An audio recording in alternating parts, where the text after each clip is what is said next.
Hello everyone. तो दोस्तों हम फिर से गुरु घासीदास यूनिवर्सिटी जीजीयू बिलासपुर में बात करने वाले हैं। इस बार बायोटेक्नोलॉजी जो है उसके कट ऑफ की, है ना, 2025 के जो कट ऑफ है उस पर हम बात करने वाले हैं। आपको मैं वापस से याद दिला दूं कि 2025 में सीयूईटी का जो एग्जाम हुआ था, है ना, वो सीयूईटी का एग्जाम जो है वो 200 मार्क्स पर हुआ था। इस बार जो 26 में जो सीयूईटी हुआ है वो 250 मार्क्स के बेसिस पर हुआ था। ऑल बायोटेक्नोलॉजी के लिए आपको पता होगा कि इसमें 75 सीट्स है ना। और यहाँ पे जो है ओनली बायोलॉजी जो है उसके बेसिस पर एडमिशन आपको मिलता है।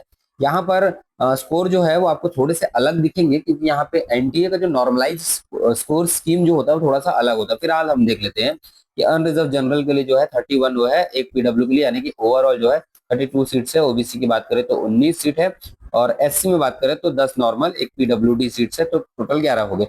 वही एसटी में अगर हम बात करें टोटल 5 सीट्स, एंड ईडब्ल्यूएस जो है उसमें बात करें तो 7 सीट्स होते हैं।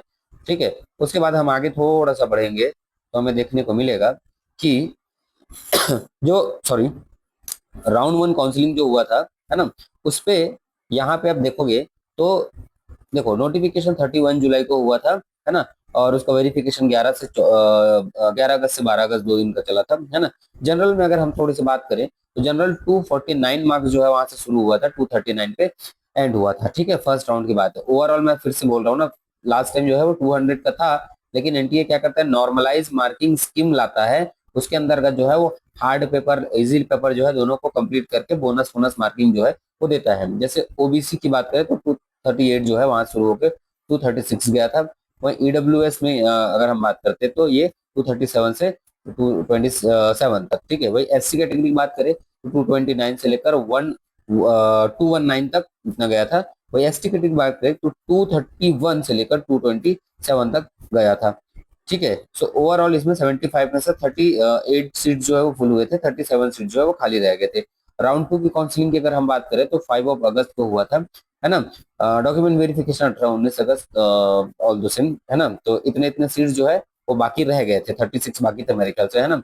जनरल की बात करें तो ये हो जाएगा 238 पर शुरू हुआ था, 236 पे खत्म हुआ था। ओबीसी की बात करें 235 में शुरू हुआ था, 229 पे खत्म हुआ था। ईडब्ल्यूएस 226 पे शुरू हुआ था, 223 पे खत्म हुआ था। एसटी कैटेगरी की बात करेंगे 219 पे शुरू हुआ था, 214 जो है उस पर खत्म हुआ था। वही एसटी कैटेगरी की बात करें 226 पे स्टार्ट हुआ था और 221 पे खत्म हो गया था। ठीक है। उसके बाद जो है ये वाला कैंसिल हुआ था एक्चुअल में। उसके बाद कुछ सीट्स और बाकी, तो जिसको अपन स्पॉट काउंसलिंग बोलते हैं, वहां पे बुला के ही कर देते हैं काउंसलिंग। ठीक है। तो इस टाइप से जैसे कि इसमें देखें तो ये सब ऑलरेडी पहले वाला ही है। तो ये 29 अगस्त को हुआ था, है ना। सो यहाँ पे अगर बात करें तो जनरल 235 से शुरू हुआ था, है ना, और ओबीसी 228 से शुरू हुआ था। उसके बाद SC ST कैटेगरी की जो बात करेंगे तो यहाँ पे जो है इस राउंड में कट ऑफ ड्रामेटिकली डाउन हुए थे।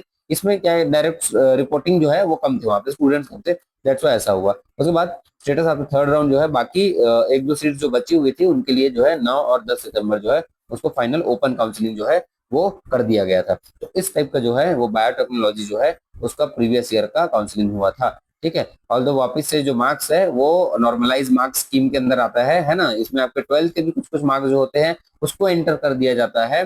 कई बार जो होता है नॉर्मलाइज स्कीम में आपका जो सेंटर होता है उसमें किस टाइप का पेपर आया था, इस टाइप के उसके लेवल वगैरह जो होते हैं उसको भी देखा जाता है। ठीक है। तो ओवरऑल देख लीजिएगा, और किसी सब्जेक्ट का आपको चाहिए तो बिल्कुल कमेंट करेंगे।